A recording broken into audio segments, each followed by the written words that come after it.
You're listening to the Unpenned Show with Paul and Andy, broadcasting live around the world. We believe freedom is free. It is enslavement that you're paying for. If you ain't mad by now, you're not paying attention. It is Tuesday, the 2nd of April 2013. Welcome to the show. You're listening to Paul. My name's Paul Ripper, and I've got signed with me my pal. Hi, my name's Andy. Okay, and here we go then for another, quick fire show, really, about an hour and a quarter. That's our plan, isn't it? Yes. And for the second week running, we have a guest. Very good. We actually have a guest of our own. He's one of our very favourite guests, isn't he? He is. And I'm going to give him a call in about 5 minutes' time. What do we talk about on this show? We actually don't talk very much about the news, do we? No. No. We don't talk really in depth about the minutiae of politics. No. Not really. Not really. No. Do we get into the religion and what we're told it's about? No, not really. No. And do we believe all the his stories that we've been told? No, we don't. We don't. No, not anymore. No. Oh. And do we fight for true and false? Do we decide if something's true or false? No. And has that allowed us to get along a lot better with everybody we come across, right? Because the fight to be right about something you can't prove proves to be a little silly, doesn't it? It does. And isn't that where perhaps in the early days we fell down? Isn't that what was catching us out?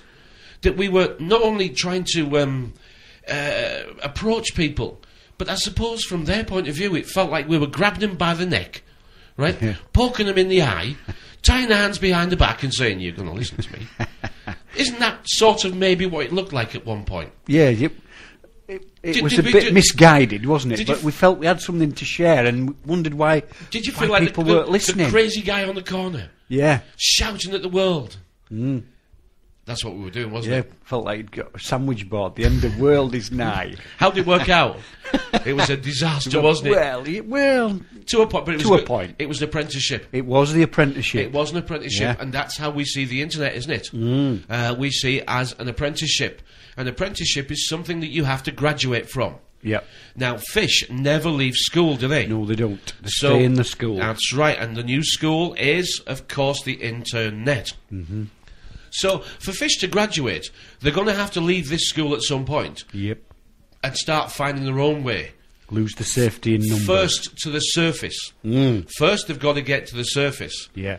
I think Windows' new little laptop's called Surface, it's called isn't it? Surface, yeah. So, first of all, the fish have got to get free from the net, and you've got to get out from this drowning of debt and ignorance and to the surface. Yep.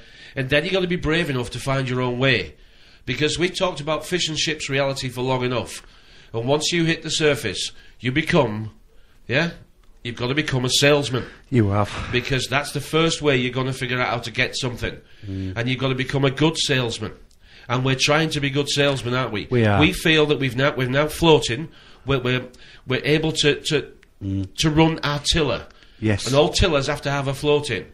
And all businesses have to have a float in the till, don't they? They do. And here we are floating, made our own ship, and now we're trying to become good salesmen, and we're going from port to port. And what's the connections to the back of your computer called? Port to port, yeah. We're going from port to port, trying to spread our little message, and the message is quite simple. You know that computers have programmed you, that computers are programmed with a language called BASIC, and you know to some extent that that is what has been done to you. And we try and tell you, not just that it's the TV, not just that it's the magazines, not just that it's the fairy tales and everything. We're going to tell you exactly how it's done, word for word, bit by bit, week by week, because history shows that our controllers, our masters, they've always had a different language to us. Yes. Now, we've come to the duality now, and anybody who's understanding what the duality is, it's the last step before the singularity, and this is where we're going. So the duality had to be made in the language, and that is that it sounds the same at both levels, but it doesn't mean the same, because if they were both different languages, to combine them into one would have been very difficult. Yep. So they had to make it a duality where they sound the same and are blended together to mean one thing and one thing only. And this is what we try and tell people, isn't it? Yeah.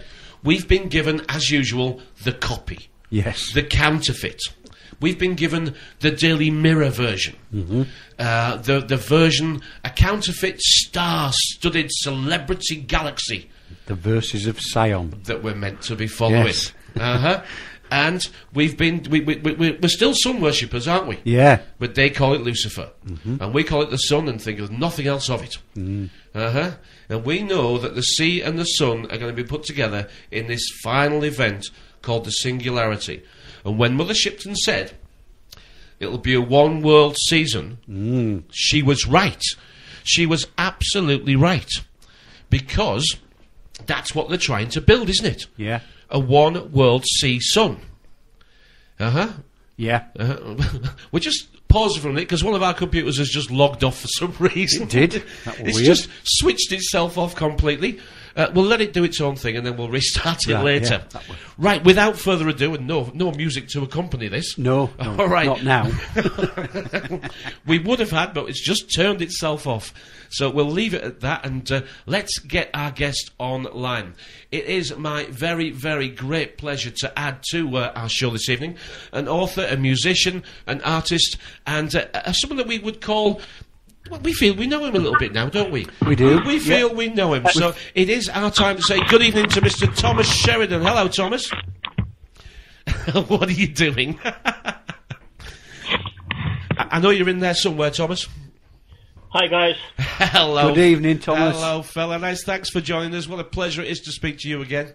It's always fun to come here. It is. We're just two guys in Yorkshire. You're over the water in Ireland, and it's just a pleasure. Last time we spoke, I enjoyed the hour and a quarter that we had, and let's do it again. Now I know all over the internet is plenty of your book commentaries and breakdown of the books, and it's not that I don't want to do that this evening, but what I would like to do is just get started on anything that you think is front and centre, and let's get going.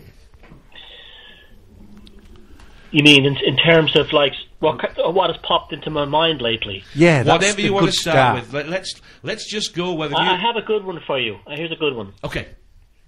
All these TV shows, whether they be cooking shows, DIY shows, anything like that, the ultimate aim of these is not to teach these skills to people, but to make them believe that only experts and only people who are clever enough to be able to build a plaster wall, plant a garden, or cook a ham should be able to do it. It's almost to indoctrinate people into the fact that only an expert culture, a culture of people who are smart enough, good-looking enough, clever enough to do the things that we can do, our parents did and our grandparents did, and it's to create a society of ham-fisted imbeciles who can't do anything and will always pay for these services going forward. I think that's something that's going to become a big thing in years to come, because if this economy goes into decline in any massive way, in the past, people always had the ability to, fix their own electrics, plumbing, grow a few veg and so on. I think we're going to have a skills deficiency that will be absolutely catastrophic, that people will ask to be basically put into facilities in order for them to be fed, housed and clothed, rather than be able to take care of themselves. I think there is a growing imbecile nature to people.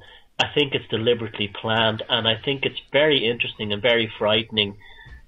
And I think this is something that's going to become a big deal in, the next decade. I absolutely agree entirely. I think the learned helplessness has been going on for some time now. And I put my hand up and said that I am not as capable as my grandfather was. Now, I didn't have to spend a lot of time with my dad, but I had a guy who took his place, and I'm not as capable as he is either. I can still do these things, but I don't do them as well. It takes me longer. And, do it yourself is well, it's... it's not as easy as it should be, because we don't have these skills.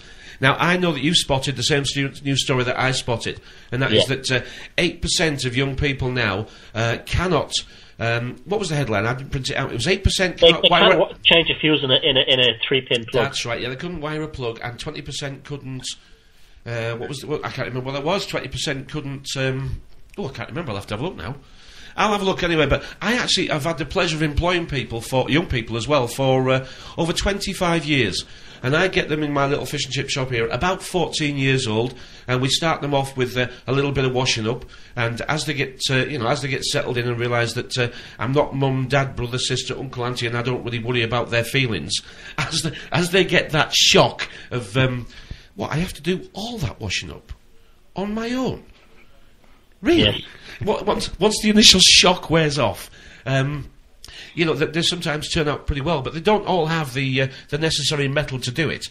But what I'm saying is, over those 25 years, I'm going to give you some of the skills that have been lost that were taken for granted, and I've seen this with my very own eyes. The first thing is the ability to use a tin opener. Now that has almost gone. Right, tying your shoelaces, almost gone.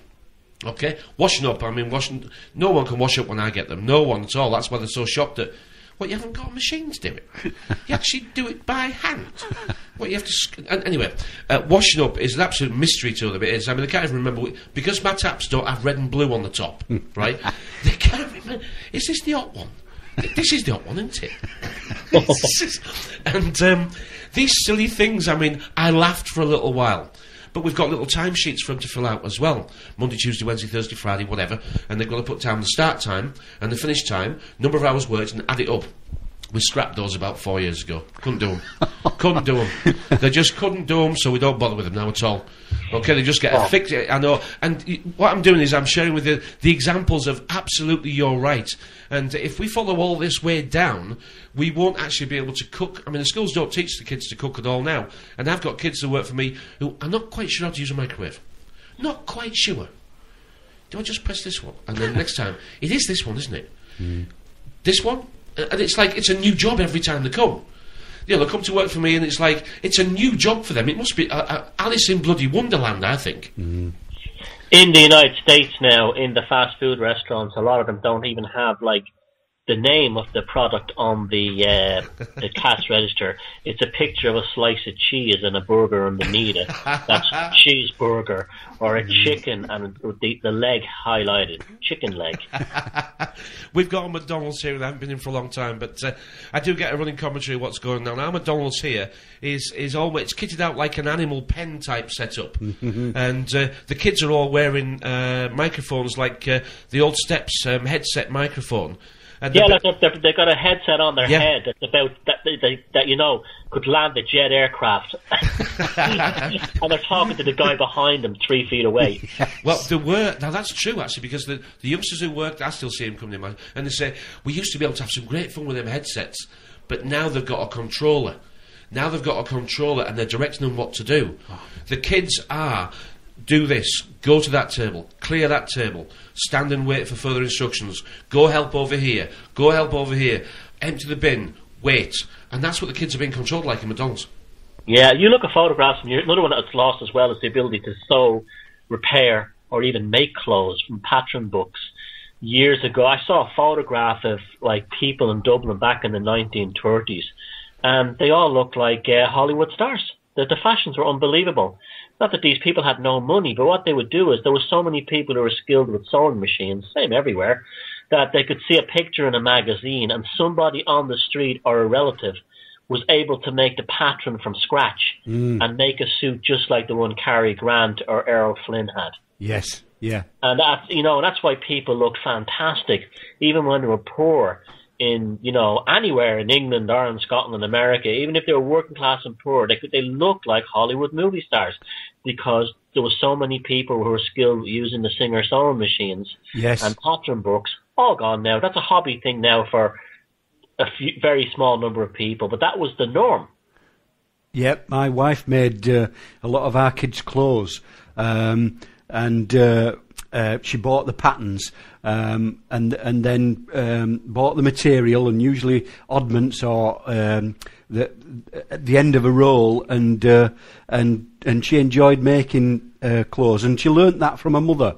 Her mother was a seamstress at one point, but she also worked in a chemist shop. But yeah, they came from that era where they had to learn how to crochet and embroider men's socks, and and do all the these skills were things. incredible. Yeah. Yeah, like my grandmother could get magazines like Vogue back in the 1960s and see a dress that Grace Kelly was wearing and actually make it. Yeah. You know, with some cheaper material, but it would be the same design just from the photographs in the magazine. She could redo the pattern, and that was not uncommon. No, it was passed down it was passed down the nations, wasn't it? You sat and watched your grandma, right? And their grandma watched their grandma, and so on and so on. And we've lost that continuity, I think, with the family. Yeah, there was continuity. That's it. Yeah, we changed from customers to consumers. Consumers, yeah. Yeah, and you go to the store to buy things like that. You've no choice. Well, the word "mer" in this language that we use today, M-E-R, does indicate at one level the sea, and we were using customs of the sea as a customer. Yeah. But now we're drinking what we see because we're a consumer. You see, now we're drinking it in. We no longer want to make it because the devil played his tricks on us, didn't he? The temptation card was finally played, wasn't it? The temptation card was played in my life in the early 80s. And this was that you can have it.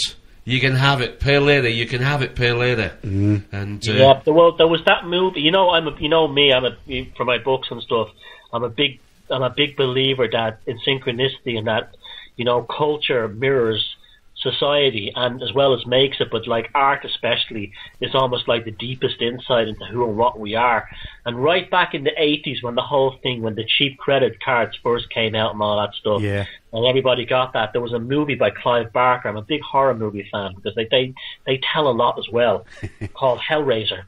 Oh yes. And Hellraiser was about a box, and the box would bring you to new heights of pleasure until it eventually destroyed you, until the Cenobites came out and tore you asunder.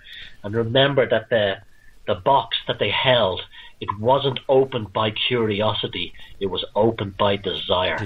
And that was a perfect. Clive Barker gave us a very perfect mirror of the world as the credit card. That was a credit card. That was a credit card. And Pinhead, the guy with all the pins who said your suffering will be legendary, well, we have a pin number. Yeah. It is. I mean, I'm actually becoming a real a fan of. It's still called the New Twilight Zone, but it's the 80s series. It's the 80s American series, and the little half-hour short stories. But I'm going to order the whole lot, the whole series, because it is all in there.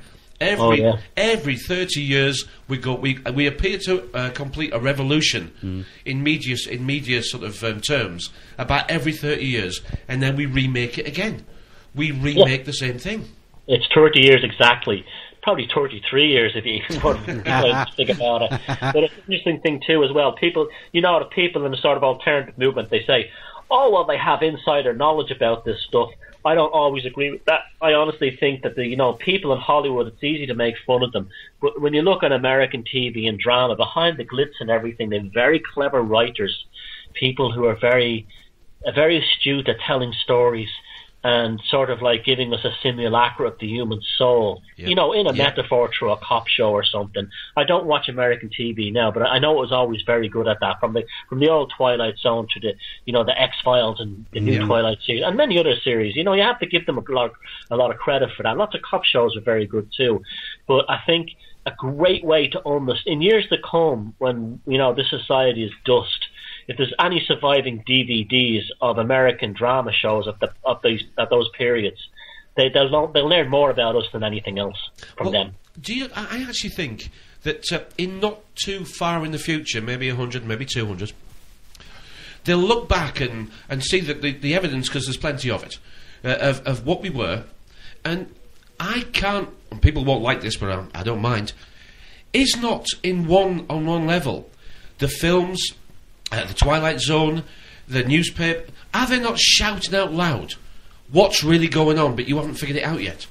Yes, that's exactly what's happening. Is this not, guys and girls, if you can't figure this out, we can't save you? It's a collective intuition that people are ignoring. Not everybody, but that's what it is. Because that's how it feels to me. We're telling you, we're showing you the depth, the importance, the knowledge. This isn't secret, it's not hidden, it's just that somehow we can't get it through to you. And reading the old books from Plato and people like that, it would appear this has been a problem that the human race has suffered for quite some time. We've been watching the old X-Files DVD sets, the second series. We watched one the other night there. It was about this town in the American Midwest where basically everyone had gone, the kids had all gone nuts. And I remember this was 1988, so that period, and there was, the storyline was that there was growth hormones with steroids being injected into local cattle, and this is what was driving the kids nuts and causing all the violence. And there's a scene in it where Agent Scully goes, but growth hormones have been approved by the FDA, and the scientist just looks at her and just smiles like, yeah, right. So it's like, you know, these writers, they often sneak through their own feelings, you know, and even songwriters, they know this stuff and they sneak it through. Yeah. but are they sneaking it through? Are they actually, at one level, are they feeling sorry for us, and at the next level, are they not sort of smiling and thinking we can get away with anything here? I mean, well, I don't believe that they're being programmed or anything, because I know a lot of them, met a lot of them, and I think there's a lot of them are like people who are genuinely idealistic and compassionate. When they write these things into their stories, I think they actually do have the same concerns as us, but that's how they do it. That's how they tell us. They tell us through the allegory. But there is a small section of society that you brought my attention to, and that small section of society that we can quite happily call aliens if we want to, that don't think like us, they don't want the same things we do, and they don't enjoy the same things we do. They appear, through their own inventive intellect, through their own deviousness and imaginations, they appear to have cornered the market in control. Yeah, well, the psychopath is an alien in the true sense. The true sense of an alien is a stranger, someone who's not indigenous to the society and who moves amongst them. Psychopaths are absolutely not indigenous to the human race. They're a mutation. There's something else going on there, but they're not one of us. And yes, this is what's happened. We must, you know, like it's a great education growing up in a former colonial country like Ireland. Mm-hmm. We know about these things. We so do people in the Eastern Europe and Africa and other places like that, and South America. This is how it happens. The majority of the people, it doesn't matter what race, religion or culture they have, they'll still be ruled by a very small number, a small oligarch who may be a foreign colonial player, be it the Catholic Church, the British Empire, the Spanish Empire, you name it, whatever. But it's staggering to the people how these small numbers of aliens, you know, in the majority, you know, they control these people. And the psychopaths have done the same thing with the human race on a global level. They've actually taken over while the rest of us didn't really understand how. I mean, the conquest of India is a very good insight into that. You know, India was taken over by the British Empire following the East India Company very easily by playing all the Rajas all against each other and creating all kinds of alliances and, you know, and so on, until it just came to the point where each Raj had to basically give up, join the British Empire, or be bankrupt. Yeah. And that's what they've done to us. They've done that to the whole world now, these individuals. And that's what they've done. Before you know it, your house has been divided and conquered. And, you know, the guy that you thought didn't have any meaning in your life is your landlord, your banker, and your counsellor. And that's what's happened. We've been conquered by stealth. We have. Historically, these people were recognised early within the community, weren't they? Yeah, there's some very good books about this stuff indirectly, but you can just tell that there was a very tremendous knowledge of the psychopath within native cultures, because they would have been immediately dangerous to the culture, because a psychopath with an indigenous tribe, you know, the indigenous tribes live on the edge. They live as they go. They eat from meal to meal. They survive from day to day. Anyone who would have been disruptive within that would stand out a mile. But it goes deeper than that. I was talking to a woman in Norway who used to be a maternity nurse, and she said that, she's retired now, but she said that every so often you would pick up a baby and it wouldn't feel right. And the indigenous tribes have all this culture too as well. That I wonder now if the Spartans, when they threw the babies over the cliff, were actually throwing these ones over the cliff, not the handicapped ones. But she said the babies wouldn't feel right. She said it was an energetic sort of failure in their nature. And she goes, she followed, because it was a small town in Norway, she was actually aware of the families. And she says, sure enough, the kids who were like that grew up to be criminals, disruptive, wife beaters, or just like, one of them even grew up to be a politician. So it just goes to show you there's something to that. That doesn't mean you should judge people that way, by the way. You judge a human being by their actions and their lifelong behaviour. But yes, indigenous tribes were very clued in and very sussed out on this, and still are. And that's also, my second book, Defeat the Demons, I go into it. I believe that was the purpose of colonialism. It wasn't just about money, but it was also to destroy native wisdom, because that was no good within the Roman imperial structure.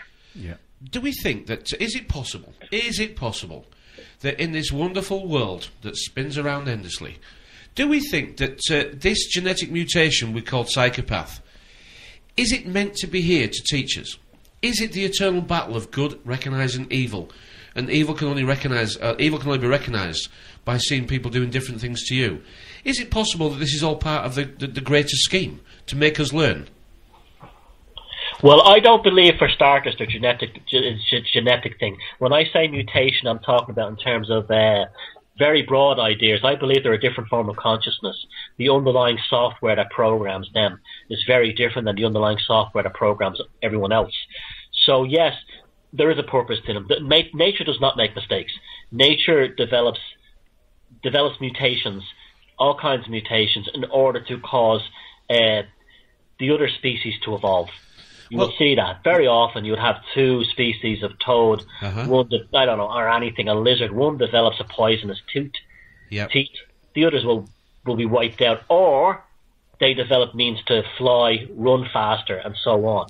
Now, this is I believe that's the purpose of psychopaths now in this world. We're waking up to them. We're learning about them. We're understanding that not all humanity holds the same values, and the ones of us who are not psychopaths, well, the only answer out of this is what I've always been saying along, is to look after ourselves and our own people. I don't mean racially. I mean, with decency and goodness, and to shun and ignore psychopaths. Yes, ignore them. Yeah, absolutely. That's what I think. I mean, you can't take them on; they'll destroy you. It's like I said in my first book, Puzzling People. It's like someone with a pea shooter taking on an Apache gunship. Yeah. There's no depth they will not sink to.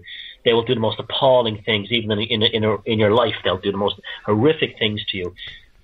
No contact ever again, and that's why my own attitude with the system is non-compliance as much as possible.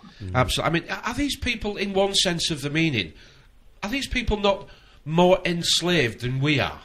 Yes. I mean, are they not so insecure? I mean, they are so insecure that... Oh, yeah, they're not happy. They may have... See, this is a thing that some people try to make out that they're Jack the Lads and they're having a great time.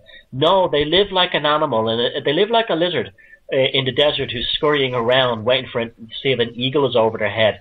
The flight or flight thing is constantly firing within inside them. What they do enjoy are rushes of adrenaline when they pull off a scam. That's why they smirk. It's called Duper's Delight. It's a rush of adrenaline that they get when they pull off a scam. That's why you see so many of them with that smug, shit-eating grin, that smirk on their face. I recognise it. When they're not like that, they're not happy. They're very miserable, and they're very bored. They're very agitated. This is why so many of them are alcoholics and heavy drinkers or heavy drug users. Are big into kind of hardcore sex, S&M stuff. They're trying to kill the boredom when their scams are not pulling off. That's the only thing that keeps them going, is one scam to the next. And they're addicted to the rush of adrenaline in their head. So they're no more content than a heroin addict. Now, sticking with this theme, but I'm not going to stick with it for too much longer, because there's so much I want to cover, and I know you're comfortable talking about all the things that I'm going to mention. But this agenda is moving forward now at some pace. And we are now, I mean, the government of the day, and the puppet show of the day is now doing what history says that they always do. They pick on the old and the vulnerable and the young and the handicapped and the disabled, and they start taking away their abilities to survive. Now, I don't want to talk about socialism. I don't want to talk about what's wrong with the system. I want to talk about how far is this going to go, because from my understanding so far, a cashless society will mean that we don't have any, which means that they've stolen it all. And we will have to either do as the system tells us and get our allowances via smart meters, or we just won't get anything. What's your thoughts on how this is going to move forward? Well, yeah, that's very good. That's a good question. I was talking about this the other day. The Rothschild Bank has hedged £113 million bet, basically, against the euro. In other words, the Rothschild Bank is waiting to see the euro collapse. And when the Rothschild Bank do things like this, you pay attention. Now, when I was working on Wall Street, I can tell you for a fact that much of companies like Rothschild and Goldman Sachs, a lot of their business is trading through currencies, rates and fluctuations in currency exchange rates. This to them is like a gamble almost. They don't, and so they need that. They need the currencies to transfer their offshore holding accounts from one portfolio to the next. They were very, very unhappy about the euro. They did not want a single currency in Europe. They were very much in favour of the status quo of each state in Europe having its own currency. So because they could make money from it. That's all they care about. That's all they care about is money. Now, so I honestly don't think the one world currency was ever real, and I don't think it will ever come in, and I think the euro is more or less doomed. I think a lot of that stuff with the one world currency, if you look into the history of it, it's really quite groundless. It seems to have come out of American biblical sort of extreme right-wing groups like the Posse Comitatus in the 1970s, who I'm almost certain were a CIA front. And these guys believed that the one world currency was the beast, as mentioned in the Bible, and somehow that became a meme within the alternative community. If you look into it, there's not a lot of official documentation, discussion. There's not even a working group on the on an idea of a one world currency. In fact, there's lots of ho and humming about it at things like that at the Bilderberg meeting. So that's very unlikely to happen, but that doesn't mean we're not going to get a cashless society. That would be a catastrophe if that happened. Again, this would be a nightmare scenario. This is what people should be worried about, not this one world currency thing. That thing doesn't seem to be the cashless society. Because if that happens, as you say, it takes away, it basically one's power into have, when you have money in your pocket, I'm talking about currency, cash, coins. It gives you power. You own something real and tangible in your pocket. It doesn't matter if the central banks are printing this stuff. It doesn't matter to you. You've got the cash in your pocket and you own what you can buy. If you go to the third world, Africa, you'll see kids in streets, places like Lagos and Nigeria, with tons of different currencies in their hand. And they can instantaneously do the exchange rates in their heads and buy and sell in different currencies with a little bit of fun. And you see the power of cash, and you see the power of currency that it can benefit the poor on.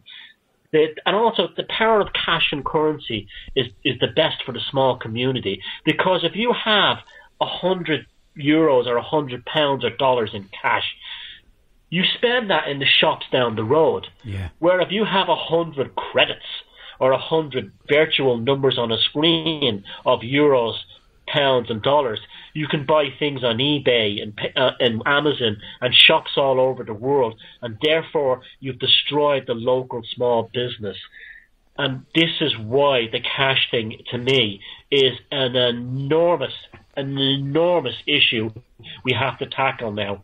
Going forward, we have to make sure. Now, it's also a battle that's winnable, because I can tell you for a fact the globalists, not all of them are happy about this idea of a cashless society, because again, it'll eventually impact on their currency trading. Yeah. So it's a winnable battle. This is not a hopeless battle. But the whole idea of cash, it must be protected. We must now begin to see cash as almost a sacred thing within the alternative community, because it is the key to survival of the small business and the small community. And, very important to your listeners, reject this whole resource-based economy thing of the Zeitgeist movement and the Venus Project, because this is a trap to bring us into Agenda 21 and a cashless society. There will be no resource-based economy. There won't be any economy except a cashless one. This is a ruse which must be rejected. Absolutely agree. Cash has been with us since Babylon. There's, before that even, Sumer, and even before that there's even evidence of pebbles and different kinds of coinage that was used very, very early on, 6,000 years ago. The reason for that is cash works and it empowers the small guy. This is something that we have to fight for. Absolutely agree. We've been batting on about that, haven't we? We have. Week after week after week we've been saying to lose the cash is total enslavement. No privacy, no choice, automatic debits from your bank. The minute you pass the speeding camera, your money will be taken out of your account. This sort of thing. There is no privacy. The computer can say yes or the computer can say no. Your doctor will have your buying record. The police will have your buying record. We're giving everything up. I mean, why we don't value our privacy, I don't know.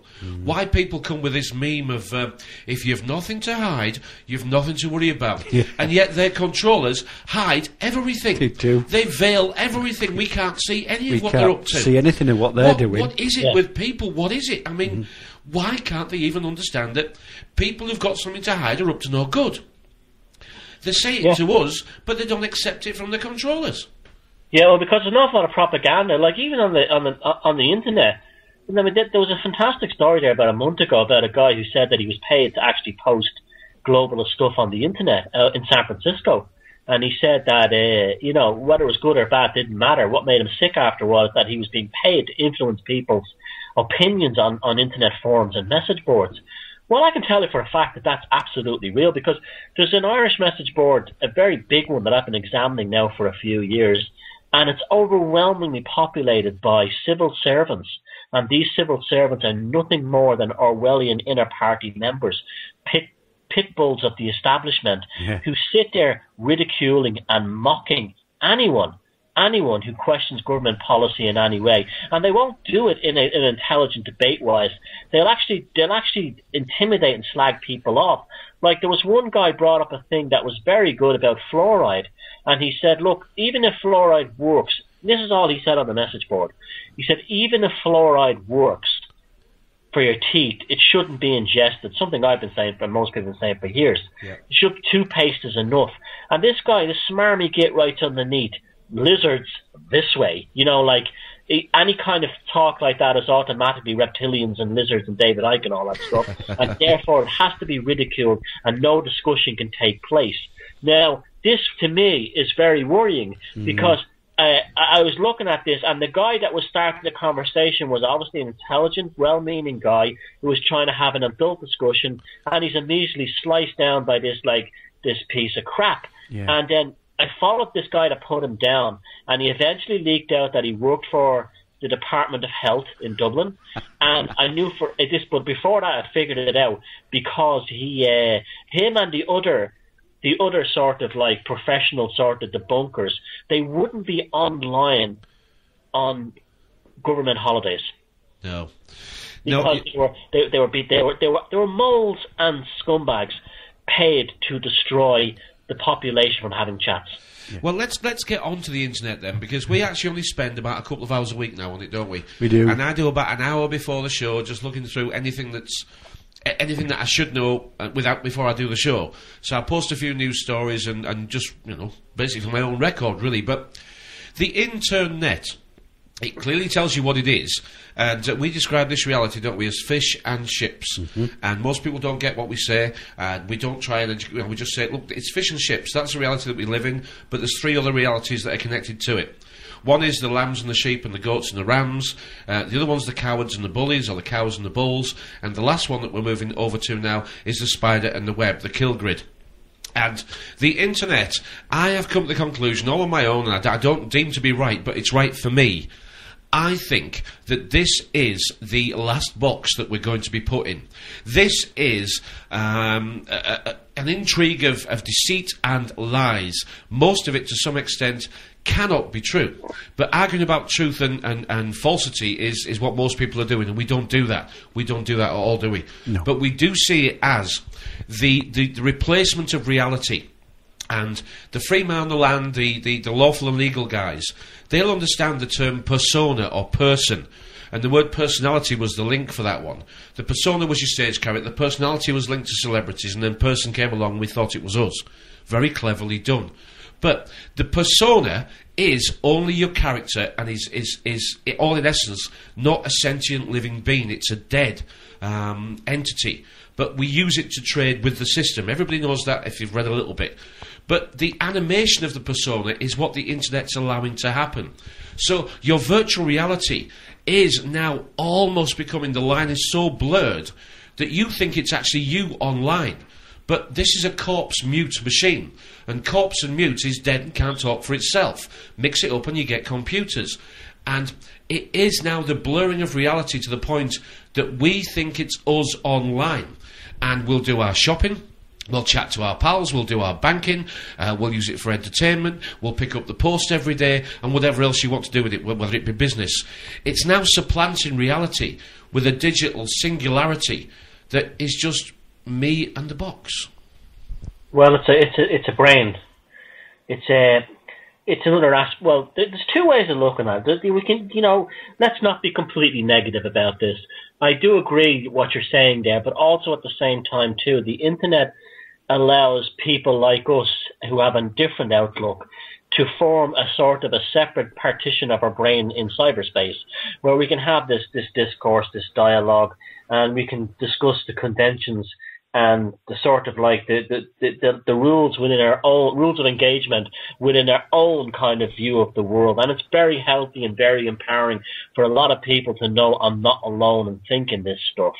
At the same time too, it's not in our brains. Well, neither is our regular consciousness when you think about it. But the internet consciousness, that aspect of our cerebral partition, our non-material cerebral partition on the web, is not in our hands. It's in the hands of corporations. So it can be manipulated, twisted, distorted, and quoted out of context in order to destroy us, in order to manipulate us, in order to make us think different ways. And this is the problem. The problem is that there's two things that come across very badly on the internet. Very, very badly. The first one is sarcasm. Sarcasm does not translate well on the internet, I've found. It's one of those things that just doesn't work on the internet. Because a person could be sarcastic and not be sort of like, hurtful or be sort of smug. We would just be sort of saying something off the cuff in a sarcastic manner, like you would in a pub, like you would down at your chip shop. And you know exactly the guy doesn't mean, or the woman doesn't mean any malice.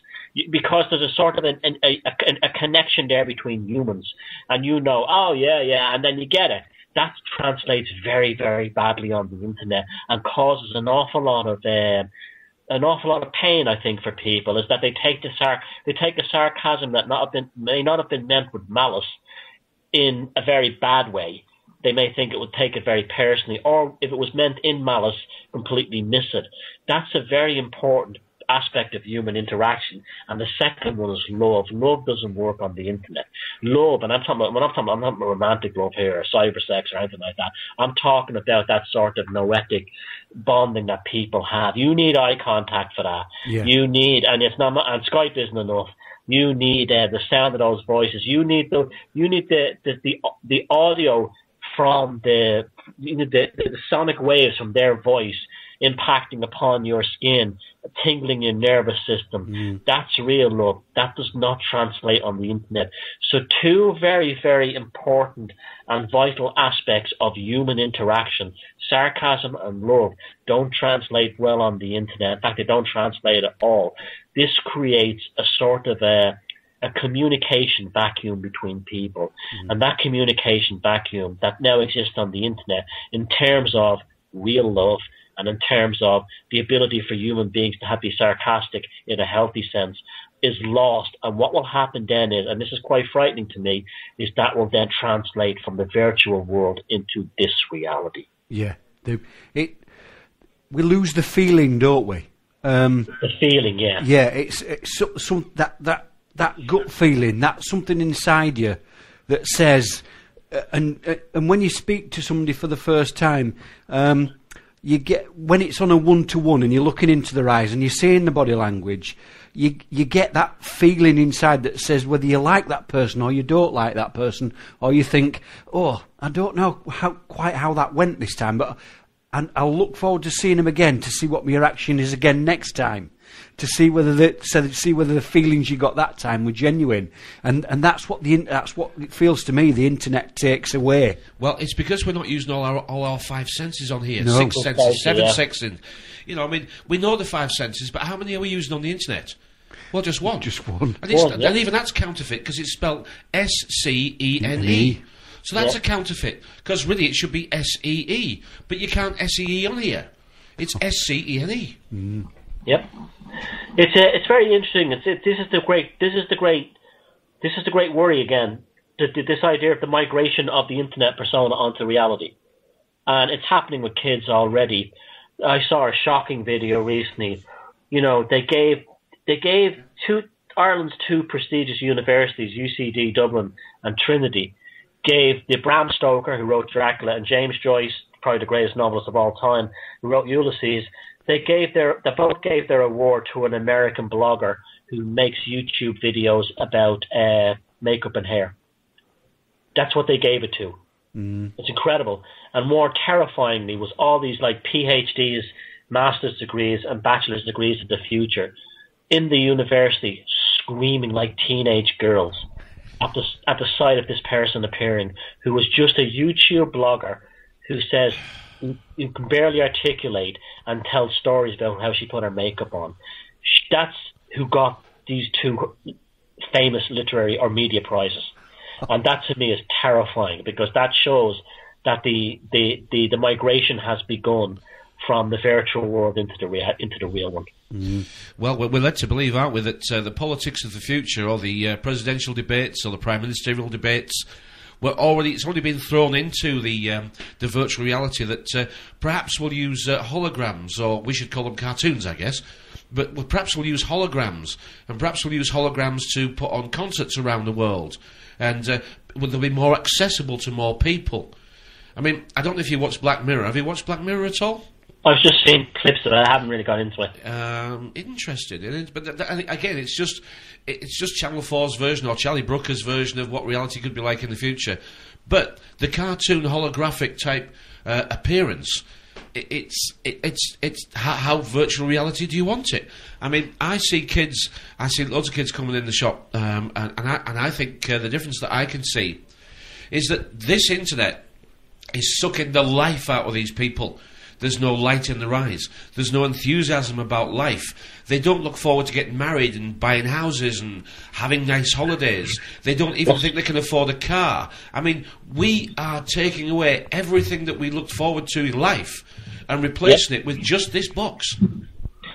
The Ray Bradbury book that was made into the super film Fahrenheit 451 about the fire engines who burn books, which is interesting with Kindle Fire and all that, but they burn books in the future. They don't put out fires, they burn books. And the reason why they burn books is because it creates unhappiness, it makes people think for themselves, and it's best people don't think for themselves. But the head fireman starts to rebel after he sneaks a couple of books out and starts reading them. And his wife, Julie Christie, who's this beautiful woman, and she's absolutely a useless human being, because all she does all day is basically watch a version of the internet / television. And there's one scene where she says to the husband, she goes, "Can you believe that some people have more than one view screen? Some have 4 or 5. It's like watching your children growing up around you." And it's a fantastic film if anybody wants to see a film that's really insightful. But there's a tremendous scene in it where Cyril Cusack, who plays the head fireman, is explaining to the guy Montan, who's the fireman who's having doubts, why we burn books and don't read them. And he said, because it just makes people unhappy. It'll make black people unhappy. It'll make Catholics unhappy. It makes people think for themselves. And it's best we have a world where people are told how to live and not think for themselves, because they'll be less likely to be depressed and miserable. And when he goes back to their house, all the women are sitting there around the TVs and they're like zombies. And that's exactly what's happened now. But I think that's what the internet's doing. You're absolutely right. I think the internet, with the animation of the persona, is just one description of it, and not the only, is the waking of the dead. The animation of something that was previously dead. And that would be the legal fiction called the person. And you know, there's lots and lots of zombie stuff around, and again, it's a 30-year cycle, starting in the 50s, there you go. back in the 80s, back in the... but it almost seems like this cycle is... it's obviously it's part of the agenda, but each time the zombie films come back, they're closer to reality this time. They've moved us a little closer. You know, you look back at the 80s and you think, oh, that was crazy, really. That the films weren't very structured. But you watch something like, again, I'm going back to BBC 3, and there's a series on now called In the Flesh. And that's about zombies as well. And that's a very, very... I haven't quite really put together what the story's about, but it includes zombies that have been brought back from the dead, or have dug themselves out of graves, actually, after an uprising, that they're all killed. They dug themselves out of graves, they were rounded up and taken to government facilities, given mind-controlled psychotic drugs, returned back into the community, and the community won't accept them. That's as far as I've got on episode 3. I haven't quite, managed to decode, apart from that's pretty much what I see. That's pretty much what I see with the internet. The internet. We're back to the culture repeating itself, being the insight, the mirror, the simulacra of the reality. You know, when George Romero made The Day of the Dead and all those other zombie films back in the early, and the last one back in the early 80s, well, not the last one, the one Day of the Dead, they were stuck. Remember, they were trapped inside a shopping mall. That's where the zombies were all in. They were in a shopping mall, and the idea of that was George Romero's allegory of showing the death of the small town, the neighborhood shop, the high street, the main street, and the zombies represented the people going to mindlessly going to the shopping mall, which was killing their community. And then we're back again with the same thing. The zombies now represent the internet. They represent, there's one film that Shaun of the Dead, a comedy about the zombies. And there's a very insightful scene at the beginning of that where he goes into the very funny film too.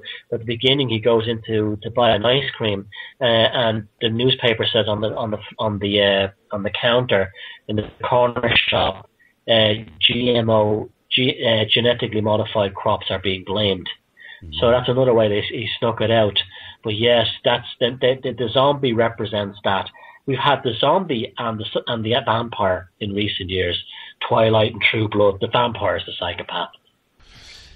It is an interesting allegory. They're all over the place, aren't they? They really are. Now, I mean, I'd like to just move on a little bit, because we only do about an hour and a quarter, because I think for the listening public that's enough, isn't it? We've got seems to be. We try and load as much in as we possibly can, and then leave it for others to listen to. And as usual, the audience will decide what they think of it. And we're building quite a following now, thanks to your help. We are getting, yours and some other guests, and we're doing our best, aren't we? We are trying. But I want to sort of ask, the human race, as my understanding continues, it would appear that maybe technologically wise we haven't been here before, but we've been in this position before of losing it all, of being remade in our new God's image, as it were. That's a story that was given 2,000 years ago, and they've been trying to emulate it, revolution upon revolution upon revolution. And again, here we are with technology, as we were told about in 1932, in Brave New World, that they were going to achieve the technology to remake us, to genetically alter us, to build us, to make us a subspecies of what they were. And to genetically modify would be to remake us, to be reborn again. And the word matrix is actually Latin for the word uterus or womb. Yeah. So being put back in the matrix and genetically modified fits smack on with the schedule of making us into nothing but the Genome Project. And the Genome Project is just the word gnome. Yeah, the Genome Project was also a huge failure. They never tell you that. Rupert Sheldrake talks about this a lot, but the Genome Project was actually a gigantic failure. They discovered what was really about was they were trying to find a personality who was in the genes, that all your personality, everything about you was in the DNA sequence. Well, they never found the hereditary factor. The heritable factor. You're not in your genes. This was a big decision for me to come to terms with the fact that psychopaths were not genetic, because what the Genome Project discovered was none of your personality is in your genes. You may have certain diseases and stuff like that, but not your personality. And that was the main purpose of the Genome Project, to find personality traits in genes. Oh, I don't know. Somewhere else. I don't know about that one. Which is a good thing for some people who may have parents who are criminals and stuff like that. You do not have to emulate those. You don't have that bad blood in you. The sins of the father are not visited upon the son or daughter, or the sins of the mother. It's not like that. So I found that very liberating. You see, they make mistakes too. They're not as clever as they like to think they are, or they're not as clever as they try to make out we are. In fact, they're quite frightened. The banning of both Rupert Sheldrake and Graham Hancock off from the TED circuit, by having their videos pulled down on the nature of consciousness and the failings of modern science, shows that they're not as secure as they think they are. They're acting. See, we should always take hope from this. They're it's very, that's why I don't listen to Alec Jones and people like that who say it's all over and or else we got to have a revolution. It's not like that. Psychopaths are devious, but they're not clever. They don't have wisdom. They're idiots, a lot of them, in that way, and they're impulsive, and they don't have long-term plans. They live in a sort of a short term, or live in the moment, and we should always know this about them. Just because this is their plan, if they said they have that little Bilderberg meeting this week, that doesn't mean that it has to be a fact next month, or next year, or 5 years. Because that's just what they're saying now. We should, this is why I'm a great believer when I hear these people say things like the alternative movement. Oh, they're planning this for 2040. They're planning it. That doesn't mean it's going to happen. Do not buy into their witchcraft. That's the classic definition of magic. To change reality in conformity with will, and they're doing that. They're trying to make us to change, our own reality in conformity with the will that they impose upon our brains. So we should never buy into their long-term plans. We should never buy into things. Just because they say something doesn't mean it has to happen. This is a great way of breaking their magic spells, and people should remember that, because it's ultimately with these types and with how they think, they're impulsive. They're big mouths. They shoot their mouths off just because what's his name? Bill Gates says at TED that he's going to kill half of Africa with vaccines. Doesn't mean he's going to do it. We should not buy into their propaganda. We should laugh at them and say, yeah, I'd like to see you try, or something like that, or make fun of them. But you do not say, oh, you see that like Georgia Guidestones. Just because it says that doesn't mean it's a mandate. It just says it. Well, I mean, the way that they play us is that it's basically the Father Christmas reality placement, isn't it? They place it into reality and tell us it's real, and they have their control system confirming that it is real. It doesn't mean it is. It means that they say it is. Exactly. And that's how Father Christmas is done when you're 3 years old. You're convinced, and everybody at your level is convinced he's absolutely real.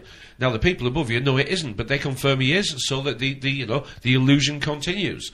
Well, yeah, just like when you go to see a stage musician, a hypnotist, sorry. It's not real. We know in the audience that the guy on the ground who thinks he's a dog, barking and laughing at him, we know he's not a dog, but he doesn't. Yep. Yeah, it's just the reality placement is now so obvious to me how they do it. And like you say, the men in white coats and they dress them in white so we think they're godlike believers.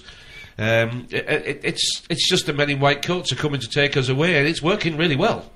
Unfortunately, back to the expert thing again. The expert says so, it must be true. Exactly. But people are breaking away from that more and more. Well, you're absolutely right. Our little group here we were up to 2, me and you, weren't we, in December? We were, yes. And now we're up to about 8 or 9, our little group of people who found each other and decided that we'd rather spend time trying to do things together as opposed to trying to work it as an individual. And you're right, what you were saying about your world is who's in it. Who's really in it, as opposed to who you pretend is in it. And our little world it's improving, isn't it? It certainly is, yeah. We've got a number of like-minded people who actually want to create and do, as opposed to the opposite, which is react and don't. Yeah, well, that's the whole thing. That's the difference between a cult and a great group. A great group creates and does, yes. Where like a cult lives in fear and believes that the whole world is based on this fear that it has. very important way to live. Yeah, that's great.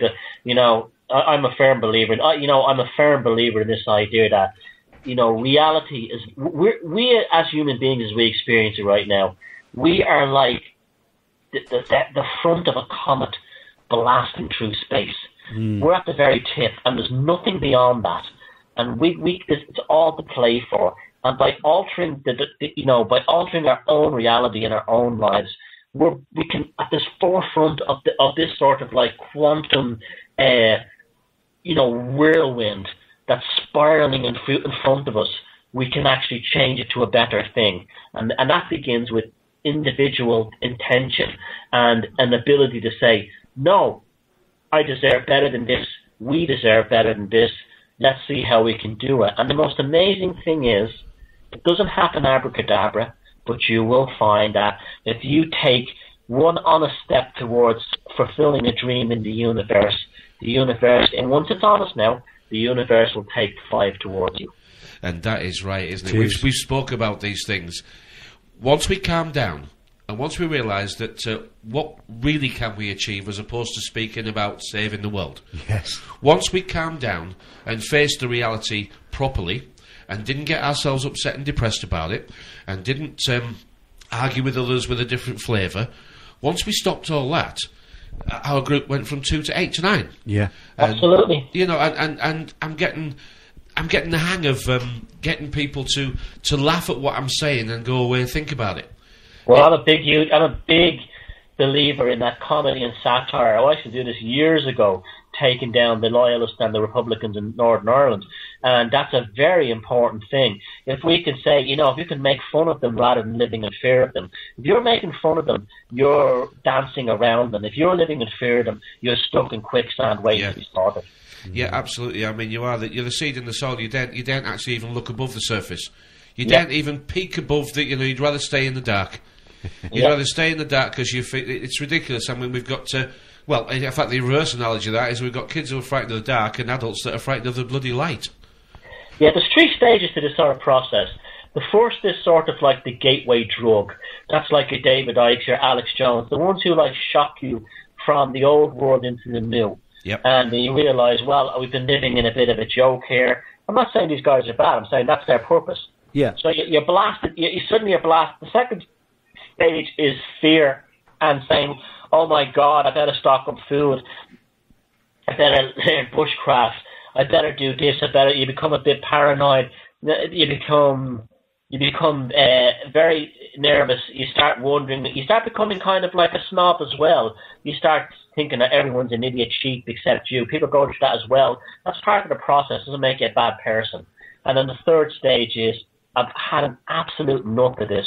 What can I do in my life and in my friends' lives? What can we do on a small local level to make this life a bit more enjoyable and a bit more meaningful? And that is the creative stage. And by God, that is the evolution. To pass through those 3 stages and to get the stage, when you hit stage 3, you are evolving. Yeah, it's a wonderful feeling, isn't it? We actually just last week we said, right, now we've got a little bit of power, strength in the group, strength in numbers. Now we've got a confidence built up.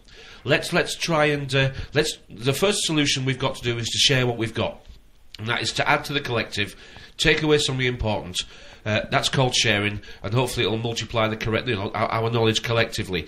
That's the maths that we need to do to come to the solution first. And once we've come to the solution that we all want to achieve the same thing, what do we say? Council meetings is our next target. It is, yes. We're going to learn the Delphi technique, and we're going to learn the questions that they don't want us to ask, and then we're going to go to council meetings, sit apart, and if we need to disrupt them, we will. And if we can turn the agenda around and get the people to really understand what's going on, we're going to have a go, aren't we?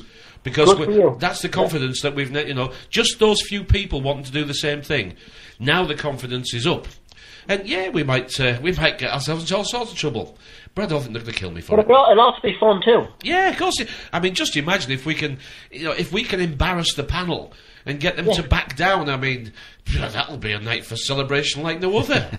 Exactly, and there'll be a news reporter there who'll notice this and come over and say, "Excuse me, sir, what did you mean by that?" And next thing you know, it's in the paper. Yeah, that's the plan now. It's like a snowball going down a hill. I'm always telling people, look, Read books like Rules for Radicals by Saul Alinsky. Yeah, read it. Don't be bothered that he dedicated to Lucifer. The reason why that book has been a success is because there's stuff in there that we can use to get back at these bastards. Yeah, read it, yeah. Read that. Study Edward Bernays. Study these people. Read it, yeah, got it. Why We've done it sitting with, there and going, yeah. oh, I don't want it, this stuff is evil, while they're using it on us, is no good. What you got to do is you've got to learn what they do. Well, that's what we're doing here. We're starting up a book club, you know. I've got all the books you've mentioned and many more you haven't, or nearly all you've mentioned. And we're starting up a book club, and let's get this book club going, and let's start reading. And, you know, reading is to be ready, because it's got the word read in it. And let's go and do it. And yeah, we might not be successful, but we're going to make contacts, and we're going to make connections. And collectively, those connections will shine brighter, won't they? Because that's what we're doing in our heads, isn't it? Yeah. In our heads, we realised that we knew nothing. We were bloody dim. We were proper dim, weren't we? You were, yeah. But we're trying to get brighter. Yes. And we've realised collectively we have to share. Yeah. But it's not money, it's things of value. And Yes. knowledge is power. Knowledge, And yeah. we're trying to share the right stuff. I mean, all our group has a slightly different flavour that's turned up, you know, they've got here by different methods, different mazes, different whatever. But we're getting there, aren't we? Yeah. Collectively we're doing something. I mean, we've bought a generator, haven't we? We have, yes. We've bought a generator so we can stay in touch with the outside world if all the lights go off.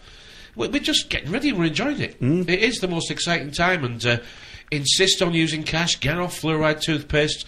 Use your local shop if you can. You'll actually find your local shop will charge you a little bit more for the things you want, and you'll spend an awful lot less. You will. Because you go in for what you want and come out with what you meant. Well, we're growing a bit of food, aren't we? Yeah. We're making our own wine.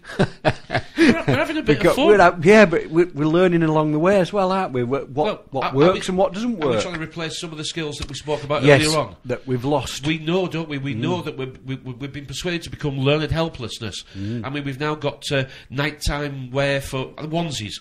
We've now got onesies for adults. Next will be nappies. Do you think next will be nappies? Yeah. I mean, look at Japan. Just look at what Japan. I mean, Japan are a long way down this line. Japan not only got the first nuclear bomb, but they're actually ahead of us. I would say they're a good 10, 15, 20 years ahead of us on the agenda. And Yeah. And that's another thing too. You know, we were talking about, you know, the awareness of these things and the engaging with them makes your life so much more interesting. I don't know if it was the last time we spoke or the previous time, but we talked about when we first learned about symbolism, how much fun watching old movies is now.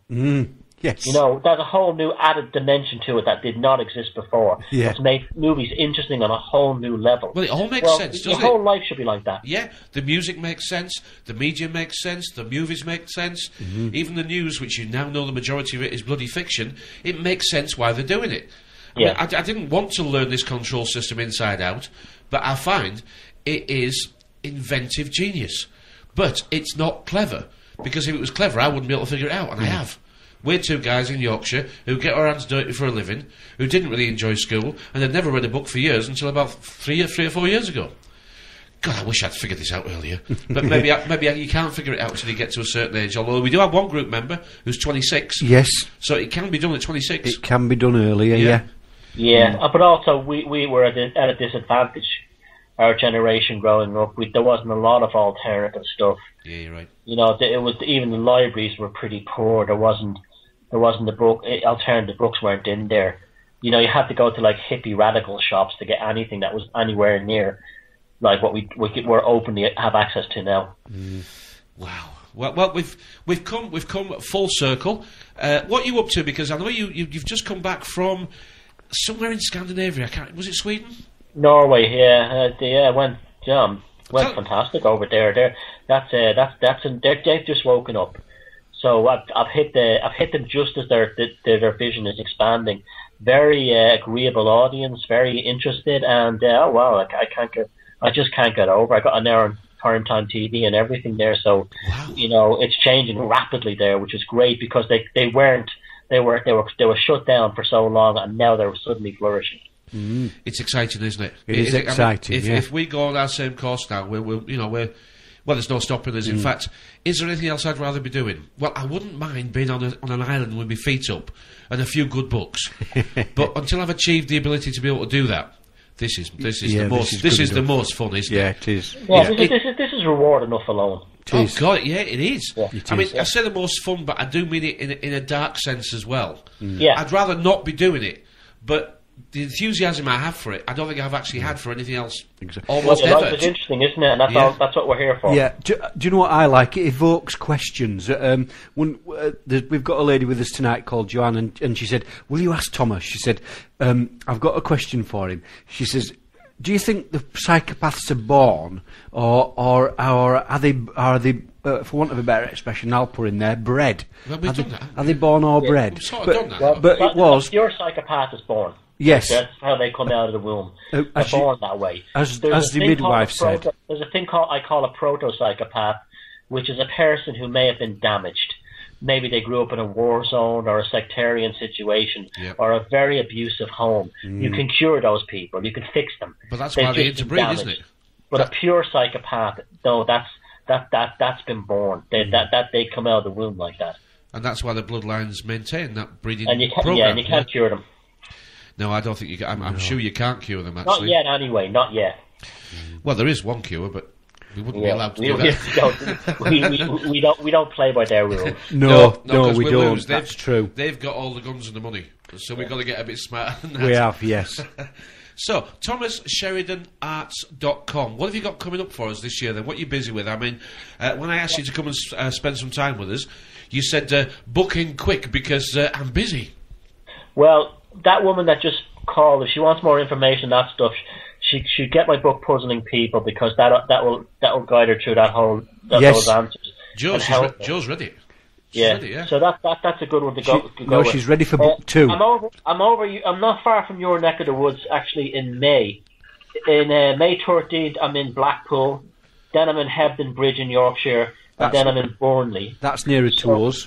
So I'm in Burnley on the 15th. If you go to Burnley, yeah, if you go 15th. to my website, ThomasSheridanArts.com, Yeah. there's details there. And then I'm back in England in June, but that's mostly in the Midlands. Right. Well, congratulations to you. Your messages now, but I mean, your books are fantastic because They are. they're written in a way that you don't put them down. No, I've read it all the way through. Yeah, you know, some book. I mean, there's a few books that I'm reading. I'm thinking, gosh, I must finish that book. Superclass is one of them. David Rothkopf.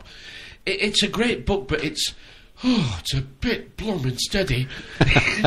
Well, I thank you for that. The reason I wanted these books to be demystifying these subjects. They weren't written to prove how clever I was. They were like manuals or toolkits that anyone could understand and could be translated into any language.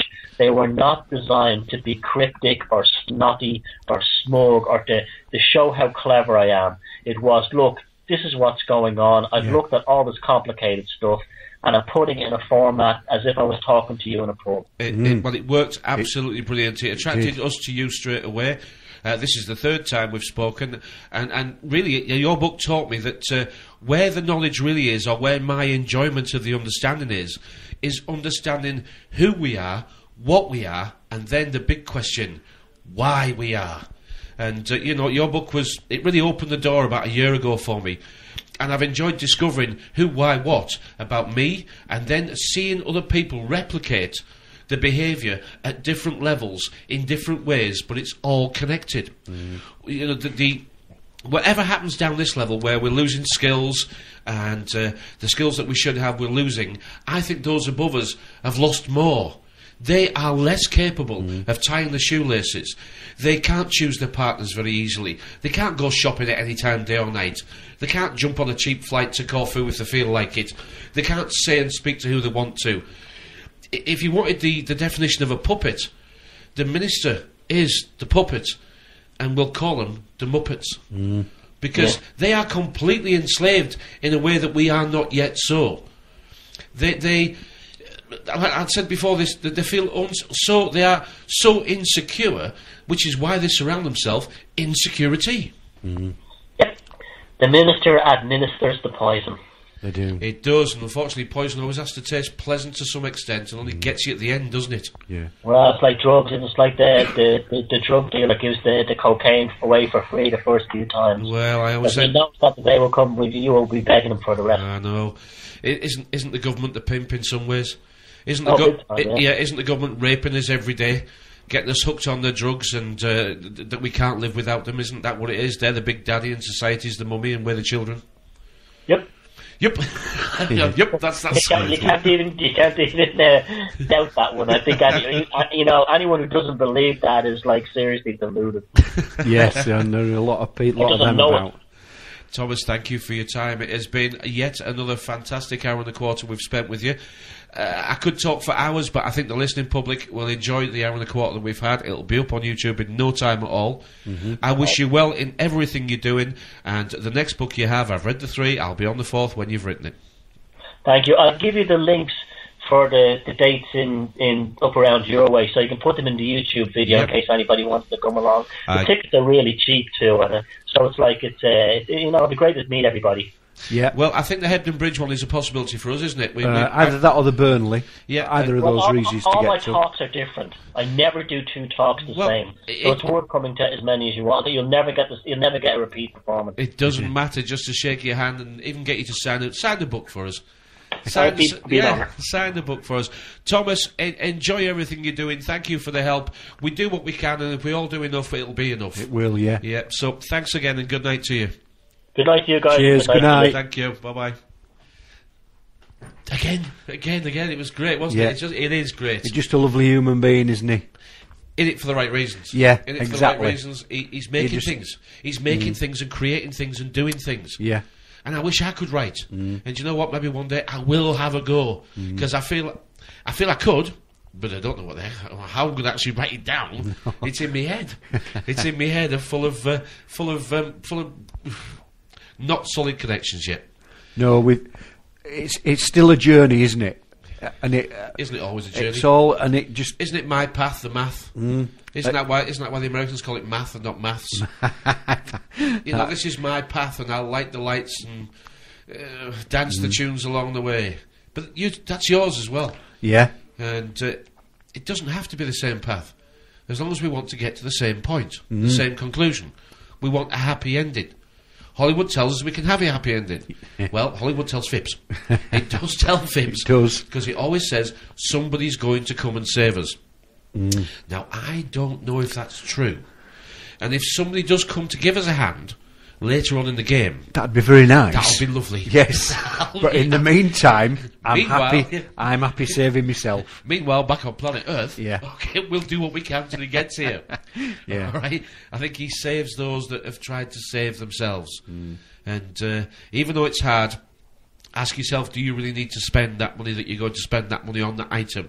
Do you really need to? Because giving all your saving away has made it very hard for you to save yourself. It has, yeah. So don't give all your saving away, you know. Daylight saving, nighttime saving. We've said, learn instead of going out and buying a new pair of socks, have a go at darning some old ones first. You might have a bit of fun doing it, but you might save your bobber too. Yeah, but this economy is so slanted now that you can't even afford to fix apps. It's cheaper to throw it away and buy a new one. It is, I know, and but we should question this. We should, that's why I'm just saying, question it. Why are imported 6-inch nails from China? Doesn't make sense. No. The ingredients are the same. Yes. The machinery to do it are the same. No manpower is particularly needed. It's all automated. Yep. But still we buy them from China. We do, yeah. Why? If we could understand that we are the economy, we are the energy, that's why we're called currency, or that's why it's called currency. Yeah. Born and bred, you said, didn't you? Yes. And are we born and they're bred? And do they need us? Like you need bread. And do we need them? And the answer is no, we don't need them. They need us. They need us, they do. We don't need them. We can manage perfectly well because we already do. We could. Imagine if we just took them out of the equation but left the services in place. Yeah. Now, I've said that to people, and what this come back at, you're one of these anarchists. You just want anarchy. No. And I said, no. That, you've totally misunderstood. Just leave all the services in place. Exactly.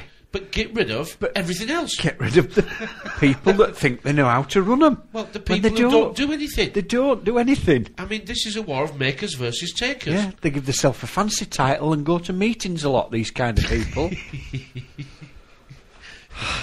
The madness of a lost society. Well, it is time to say goodnight. All It the is. links that we've spoke about will be below this YouTube video. We are a little bit behind time on YouTube video uploading because our VT editor moved house, hasn't quite got himself plugged back into the grid yet. Not yet, no. But a good evening to Phil, who'll be listening to this over the weekend, and it should be up by Monday. At the very latest. I've had a go, but I can't seem to get the hang of it. I can't seem to get the hang of it at all. Time to say goodnight. Thank you to everybody listening, live on Block Talk Radio, 9 o'clock every Tuesday evening, and on YouTube pretty soon after that. It is good night from me, Paul Rippon. And it's good night from me, Andy.